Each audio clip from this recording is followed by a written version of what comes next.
Halo semuanya, selamat datang di sesi bedah materi kita kali ini. Nah, hari ini kita bakal ngebahas satu topik yang saya yakin banget pasti pernah terlintas di pikiran kita semua. Gini, kita kan secara hidup di zaman yang serba digital ya. Nyari contekan PR atau jawaban tugas tuh sekarang gampangnya minta ampun. Tinggal ketik aja. Mentok di rumus yang super ribet? Tenang, ada ribuan video tutorial yang siap sedia. Bahkan nih, kalau kalian butuh bikin esai berhalaman-halaman, AI alias kecerdasan buatan bisa ngerjain itu semua cuma dalam hitungan detik.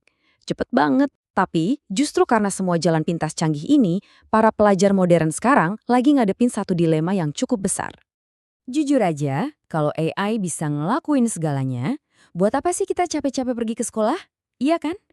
Kadang kita ngerasa sekolah tuh cuma rutinitas kosong aja. Bangun pagi-pagi, duduk di kelas, ngerjain tugas, ikut ujian, terus pulang. Sering banget nih, cara pandang kita soal sekolah tuh jadi sempit banget. Cuma sekedar tempat buat ngejar nilai, adu ranking, dan pada akhirnya, ya cuma formalitas saja buat dapat selembar ijazah biar gampang cari kerja.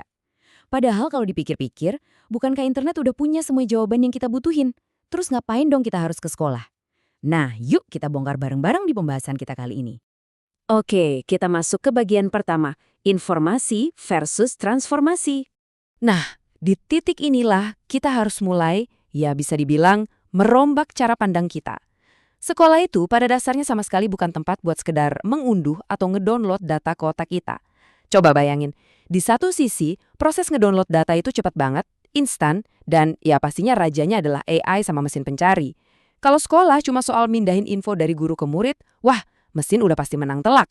Mereka bisa nyimpen data jauh lebih banyak dan pastinya jauh lebih cepat dari otak manusia manapun. Tapi, di sisi lain, kita punya yang namanya pembangunan karakter. Nah, proses ini tuh lambat, butuh disiplin tingkat tinggi, dan cuma bisa terjadi di dunia nyata, bukan di dunia maya. Berdasarkan sumber yang kita bedah, ditekankan banget nih kalau manusia itu nggak bisa hidup cuma bermodalkan informasi aja.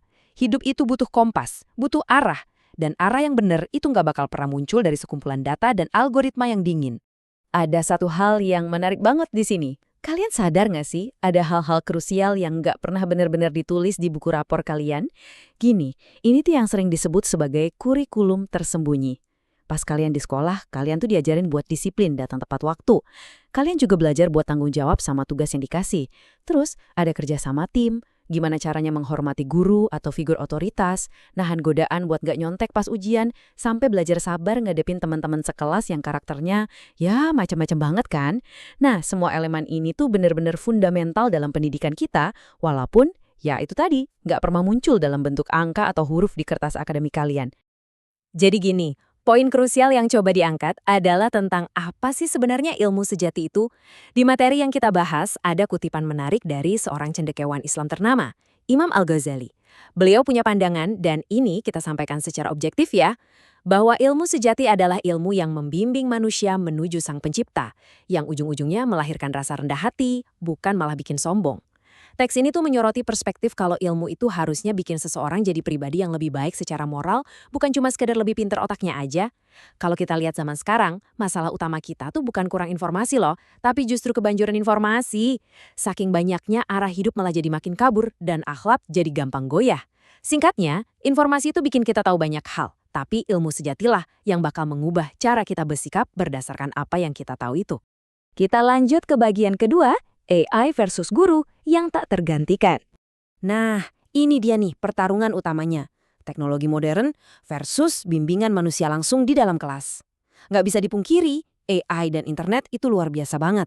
Mereka ngasih jawaban instan, nyediain tutorial dari A sampai Z, bahkan bisa mecahin soal matematika yang paling bikin pusing sekalipun. Tapi, ada satu batasan yang gede banget di sini. Mesin itu benar-benar buta sama yang namanya realitas kehidupan dan nuansanya. Di sisi lain, guru manusia itu fungsinya ngebentuk jiwa, jadi panduan moral dan ngebantu murid buat bener-bener ngejalanin hidup. Gampangnya gini, AI mungkin bisa ngasih jawaban yang akurat, tapi dia nggak bakal bisa jadi teladan yang baik. Internet nggak bisa mendidik dengan ketulusan hati. Makanya, di era yang serba instan dan cepat ini, peran guru itu bener-bener nggak bisa digantiin oleh mesin manapun. Mereka itu ibarat penjaga hati yang mastiin murid-muridnya nggak salah milih jalan. Sekarang kita masuk ke bagian ketiga, prioritas adab atau etika. Konsep yang satu ini ngasih konteks sejarah dan budaya yang kuat banget soal apa sih syarat mutlak sebelum seseorang mulai nyari ilmu.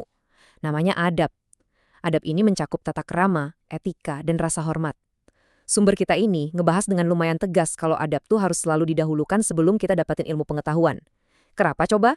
Sederhana, buat mencegah yang namanya kesombongan dan kebangkrutan moral. Teks ini menyoroti satu fenomena yang miris banget. Zaman sekarang banyak kan orang yang otaknya encer tapi culas, atau yang prestasinya selangit tapi nol empati, pinter ngomong tapi etika kurang. Ini jadi bukti nyata kalau punya kecerdasan luar biasa tapi nggak dibekali adab, jatuhnya malah nyetak individu-individu arogan yang berbahaya buat sekitarnya. Jadi, tantangan terbesar kita itu sebenarnya bukan nyari orang pinter, tapi nyari orang berilmu yang punya adab. Dan ini tergambar dengan sangat cemerlang lewat sebuah catatan sejarah tentang sosok Abdullah ibnu Al-Mubarak. Beliau pernah bilang begini, kami belajar adab selama 30 tahun, lalu belajar ilmu selama 20 tahun. Wah, coba bayangin deh tingkat dedikasinya. Ini tuh kayak sebuah cerita mikro yang nunjukin komitmen gila-gilaan buat ngebangun karakter manusia seutuhnya. Bayangin aja, 30 tahun dihabisin murni cuma buat ngebentuk tata krama dan etika yang bener. Sebelum 20 tahun sisanya dipakai buat ngumpulin fakta dan belajar ilmu. Jujur aja ini semacam tamparan keras ya buat kita-kita di era modern yang maunya apa-apa serba instan dan gampang. Oke, kita sampai di bagian keempat, sekaligus bagian terakhir, ijazah versus penempaan karakter sejati. Nah, ujung-ujungnya kita tuh harus bener-bener nanya ke diri sendiri, sebenarnya apa sih tujuan akhir dari capek-capeknya kita menempuh perjalanan pendidikan selama ini? Salah satu jebakan terbesar waktu kita mikirin sekolah adalah nganggap itu cuma sekedar transaksi jual-beli. Di satu sisi, coba lihat, kita punya ijazah yang secara teknis bisa dicetak dalam hitungan jam aja. Dan ya pada akhirnya itu cuma selembar kertas kan? Tapi di sisi lain, kita punya yang namanya karakter. Karakter itu nggak bisa di-print teman-teman, karakter itu harus ditempa habis-habisan selama bertahun-tahun. Dan karakter inilah yang bakal nentuin siapa kalian sebenarnya di dunia nyata nanti dan apa sih nilai sejati kalian. Jadi, esensi pendidikan itu bukan sekedar nyetak calon pekerja buat nyari cuan, tapi lebih ke ngebentuk manusia utuh yang siap mencari keberkahan di sepanjang hidupnya. Di sumber kita juga disebutkan sebuah rujukan dari tradisi Islam, tepatnya dari hadis riwayat Muslim.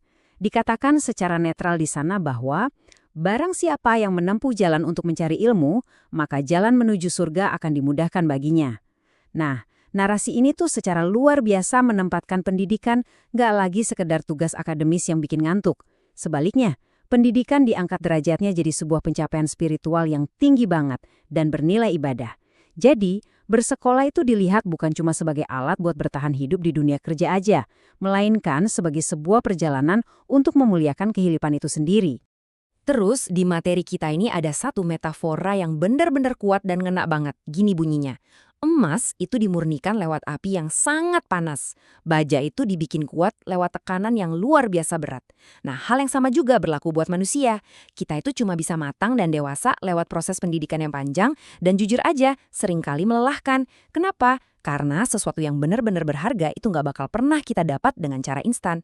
Jadi kalau kalian lagi ngerasa capek banget pengen nyarah rasanya, atau bawaannya pengen cari jalan pintas aja pakai bantuan mesin, ingetlah, justru tempaan berat itulah yang lagi ngebentuk kualitas diri kalian yang sebenarnya. Sebagai penutup dari sesi bedah materi kita kali ini, coba deh tanyain pertanyaan provokatif ini ke diri kalian sendiri secara jujur. Apakah kalian duduk di kelas setiap hari cuma buat berburu selembar kertas yang namanya ijazah? Atau kalian sebenarnya lagi berjuang, lagi menempa diri habis-habisan buat jadi agen perubahan yang nyata di tengah-tengah masyarakat nanti? Ingat, jangan pernah jadiin kecanggihan AI sebagai alasan buat kalian berhenti berproses. Tetap semangat belajar, bangun karakter kalian sebaik mungkin, dan jadikan ilmu yang kalian dapat sebagai cahaya. Terima kasih banyak udah nemenin saya di bedah materi kali ini, dan sampai jumpa di pembahasan seru kita selanjutnya.